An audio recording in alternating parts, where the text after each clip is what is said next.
So I've made a couple of videos lately, and I feel like in every single one of them, I'm doing some level of complaining, and I don't want to do that. So just bear with me if I do kind of like take a beat and don't post a new video, because I feel like it's better for me to not spread goo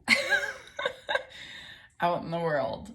And maybe it's the weather, maybe it's this time of my cycle, maybe it's the fact that I've been around a lot of really frustratingly fake people in the past couple days. But I'm just finding that my honesty in each video, which there are definitely like little gems in some of the things I'm saying, and in some of my complaints I make really valid points about what we shouldn't be like or what we shouldn't do, but who am I to say? And also, like, I just don't want to all over you guys. So just to my subscribers, to anybody who's like new to this channel and kind of discovering this journey, if you're wondering like, well, she was posting a lot and now she's posting nothing, that's why. I wanna trust that you guys don't need me to like post every single day, or that this can continue to be an organic development, because I mean, my God, if I'm gonna do this for the next 10 years, I really need to pace myself. But let's see if I can give you a little beat about the last couple days. I have had a lot of fun trying to find documentation about my dad, because here's a fun little tidbit. There's this thing called found money, and what it is, every state has a unclaimed funds department where money goes if like you've had a bank account that was sitting there you didn't touch for 12 years and the bank closed the account. That money gets sent to the state, and then there's a website that you can go and look in your state or in multiple states to see if there's any money with your name on it, and then you can go and claim it. So I found that there is money that is my dad's. Dad has been dead for 12 years now, and he's definitely not claiming it, but I get to inherit that. So it's just a couple $100, but the point is, like, it's a couple $100 that I'm having to prove is actually his, so it can be mine. And so the company that he worked for, where these unclaimed funds came from, don't have records going back that far, because he worked for this company sometime between 99 and 2008. Like, it's not exactly like yesterday. So getting that information has been such an interesting investigation, because I need to find some type of document that the unclaimed funds department will accept as proof that this is in fact that person, and give me that check. I've done this with my own funds, which is kind of fun. Again, it's like interesting to find like, oh wait, oh, that money from that account, oh, I forgot about that $27 or that 40 blah blah blah, or that $400. It's like, wow, interesting. So I have been calling the company. I was on the phone with the IRS. They told me I have to call the Social Security office. So like, I'm just going through this whole little roundabout to try to like figure out how to get the right proof. I even called the office yesterday to say like, hey, what do you guys actually need? Like, what can I give you? Because I can't get the certain type of documentation that is listed. So like, what will you accept? So that's been an interesting process. I'm also going for a variance application to be able to get a permit for like a shed. And this has been this has taken longer, been more of a headache, been more costly than, and just more insane than my divorce, which is like, are you kidding me? Now granted, I had a pretty tame divorce, reconciled everything ourselves. I let him keep everything, signed some paperwork. 3 months later, we were divorced. So This process has cost me thousands of dollars. We're going on 9 months here. I still haven't had my public hearing. It's been delayed 3 times. Like, I am getting my very first experience of dealing with local government, or just government process and bureaucracy, and this department doesn't know what this department's doing, and then this department has misinformation, but this department won't go forward with their stuff until this department is on board, but this department, like I said, has wrong information, so they can't move forward until that's rectified, but that can't be rectified until this department has that rectified, and they won't trust anything until this department says that it's okay.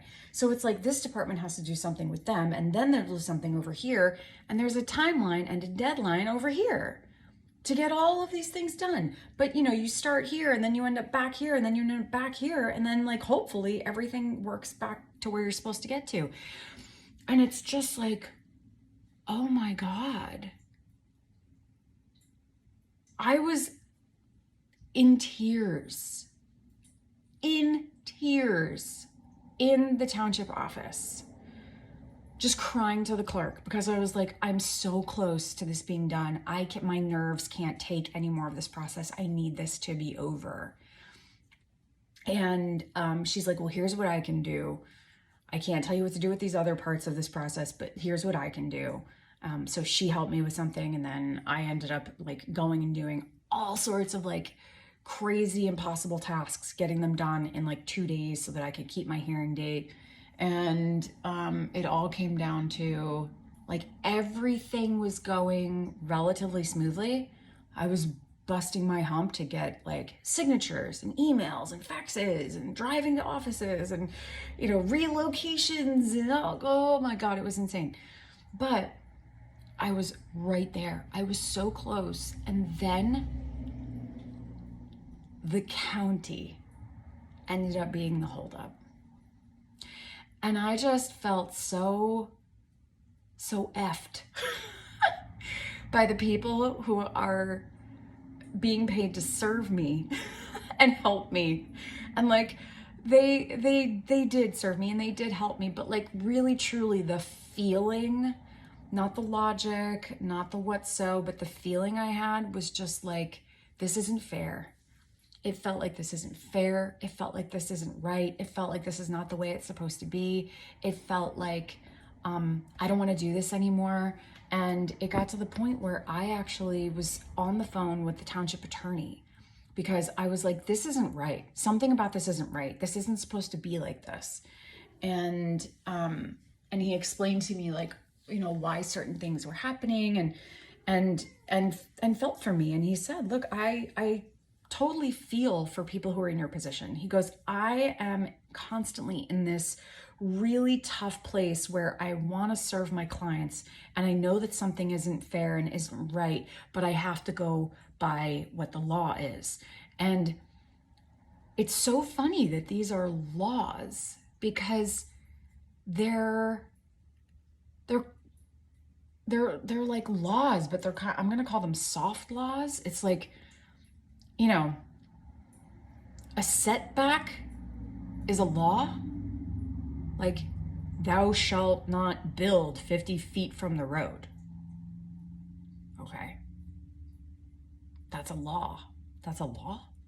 I mean, I get not killing someone, but don't build that close to that's a law? Okay. And we have to follow that by law? What, am I going to go to jail? No, I'm going to pay a fine. Okay, I'm going to pay a fine. But I can bypass that law if certain people in the township give me permission. But yet it's still a law. Oh, no, wait. No, that one's an ordinance, but this other thing is a law. Even though one is actually more impactful than the other. So it's like, ooh, it's a lot. It's so much. So, he was saying that in these circumstances, he has to abide by the law, but he's trying to, help his clients. And so being that in between is really tough. And he has to deliver some bad news sometimes. And it's like, it's heartbreaking for him. And I said, so now I'm at a point in my life, because I'm almost 40. I think I'm like 15 days away or something. And he said that I lost my train of thought. It happens because I'm almost 40. I said that because I'm at a point in my life now where I'm experiencing some of these things, I get how people can reach a certain point in their life and become very cynical. And I said, it's like you either get cynical or you get really passionate about wanting to change things. And I said, I understand that, like, I'm gonna just call it our government, but that, like, this bureaucratic kind of system, like, this is a beast. This is an unstoppable beast. And you're a lawyer. How do you deal with this? And he said, well, I personally go out into my backyard, scream at the top of my lungs, and throw the frisbee around with my dog. And then I go back inside and go back to work. I was like, okay, all right, got it. And so he said, I'm getting a text from a friend who saw me last night, and he said, I love your watch, so classic. You guys know my story with that watch. I have been waiting 10 years to hear a compliment like that, because now it clicks with me. I love that watch, and I love that other people love that watch, and I love that I can tell cool stories about that watch, because I didn't just buy it brand new. It's historical and family and has all sorts of love behind it, so that makes me feel really good. Okay, anyway, back to the bureaucracy and all the crazy shit that happens in our country that we can't do anything about. So he said, so just, do whatever you have to do to just make yourself a cup of tea, open a bottle of wine. He's like, whatever you do. And I was like, well, I don't drink, but, I've never had a problem. I've just never really liked alcohol. So, I just don't really drink. I have a couple glasses of wine a year, and I always have just the tiniest little bit of Sambuca after my Italian meal at my favorite restaurant. But they just give it to you, and it's just like, just the sweetest little, okay. So, yeah, I was like, I don't really drink, but, I said, I can admit to something that really makes me happy. And he said, okay, what is it? I said, there's a new strain of apples. Yes, apples, called Ludacrisps. He said, okay. I said, yeah. I said, so last year I would go to the farm, the pick your own, and I'd pick these apples, and you can find them all over now. I mean, they're getting, like, out there, and whatever, you'll find them. You'll find your Ludacrisps. But I said I would go and buy, like, pounds and pounds and pounds and pounds of these apples. So he said, all right, well, there you go. Just go and have some Ludacrisp apples, and just get back to it. He's like, that's what you got to do. He goes, that's what there is to do. I said, okay. And he said, can I build you up for a moment? I said, sure, please. Because, I'm sitting here crying with him too, just because I was so frustrated. And he got it. And he said, can I build you up? I said, yes. And he said, the mistake that you made, because it was a signature, it was one, like, signature that was missing. And he said, the mistake that you made is something that professional lawyers do all the time. He said, and you are going through this process by yourself. He said, so you have done better than a lot of attorneys would do, especially their first go around. He said, so give yourself a lot of credit. He said, but this process will make you want to sell your house. The irony of that statement. And I told him, I said, I have a real estate agent who's going to come and actually look at my house. And he said, well, where are you going to go? Where are you going to go where you're not going to run into this problem?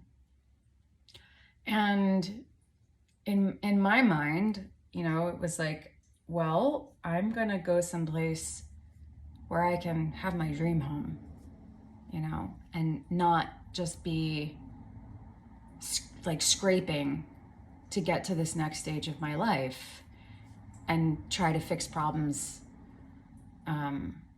that are never going to be fixed, you know, or like, yeah. Anyway, that's a conversation for another time. The point is that like that process is still going, and I should be just a couple days.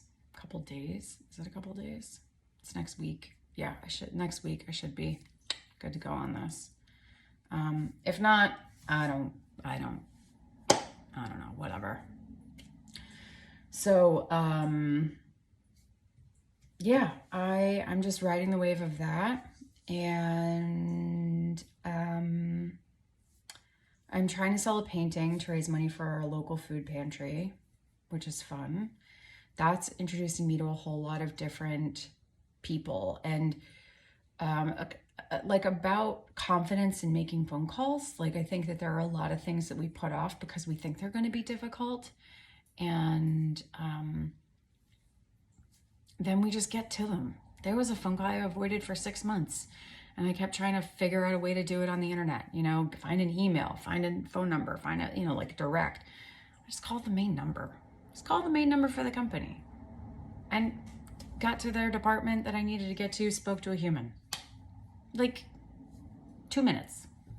My God, the stress I put myself under while I went through that process of like 6 months of, oh, it's gonna, So I've been getting better at that, just like having the confidence to be around the people that I know I am nothing like. Talking specifically about very highly educated, very well-spoken professionals in the field of art and sometimes science, but like, you know, just certain industries are just not, they don't talk like this, and they shouldn't. Because if they did, we wouldn't pay them what we pay them. But, you know, I need to engage with them. And so it's hard for me to both hold my own and have confidence in who I am when I know that they have like a decade of schooling over me, that they have an income that's probably 10 times what I'm making, and that the structure of their sentences and the way that they speak is more like a dissertation, which is very alienating to a lot of people, but not in their section of the world and education level. Like, it's fine. It totally works for them. Why should they change it just for me, for my stupid little butt, you know? Doesn't make sense. But I need to put all that aside and come to them as myself and say, hey, guys, I'm entering your space because I'm doing good for your community, but I also need your help. I need you to connect me to some people. I need you to tell me who might align with my visions and my goals. I need to see if there is a place for me to really like work within your community and bring something to you guys that doesn't already exist. Like there is room for me, but I have to find it. I have to look for it. And so it's like, I don't want to be too eager. I don't want to be too apologetic. I don't want to be fake. And that is the hardest thing. It's taken me years to not be like fake or a poser in those moments, because I've always tried to hide my lack of education, or not always, that's not true. It's in my bio, and like, I'm pretty public about it actually, but like, if it's not something to be proud of, I try to hide it. You know, like if I'm making a phone call to one of these people, I really don't want to sound like I have a GED education. So being able to be very concise and ask for, I thought there was a stain on that cup, ask for what I'm looking for, and say it right the first time, and not fumble over my words, and, you know, just trying to be very highbrow. It's just such a crock. It's such a crock. I am perfectly poised and highbrow enough. I have enough class to go around in those scenarios, and it ends up getting closeted because I'm so fearful of messing up the conversation. So I've had to really sit back in my chair mentally, bring my true self forward in these conversations, and be okay with a little bit of fumbling and not knowing what to say, and just genuinely asking for help, because that's what I'm there for. And in those moments, they've come forward. They've been willing to help. I ask for direction. So it's like, and thank goodness I'm dealing with a lot of women. There's so many women in the art world, and it's really nice to be able to deal with these women. Would it be easier if I was talking to a guy? I don't know, but it feels very non-challenging and non-confrontational and it keeps it professional, I guess. Not that like if I was dealing with a man, it wouldn't be, not automatically. That's not what I'm saying. But like, there's just this, I can accept help because it's a different kind of support. You know, it doesn't feel like one is better than the other. It feels very on par, different, but on par. Where sometimes there are men who help because they feel superior, and men have great gifts to give, like of their time, of their wisdom, sometimes of their donations, you know, all sorts of things. But the type of men that I'm talking about, I'm not talking about the genuine ones. I'm talking about the ones that then feel somehow like you owe them in return. And I don't want that. You know what I mean? I don't want that in my career. I don't want that in my life. And I know that there are some actors who have had those kind of situations. Anyway, point is that like that project is moving forward. I haven't found a buyer yet, but I will, because I'm just not going to give up, because I think it's going to be great for the food pantry, and it's going to be great for me. So I'm really pushing that forward. And I'm not currently doing anything for my birthday. How am I going to be turning 40 and I'm not doing anything for my birthday? That feels really stupid, right? Is that stupid? I don't know. I'm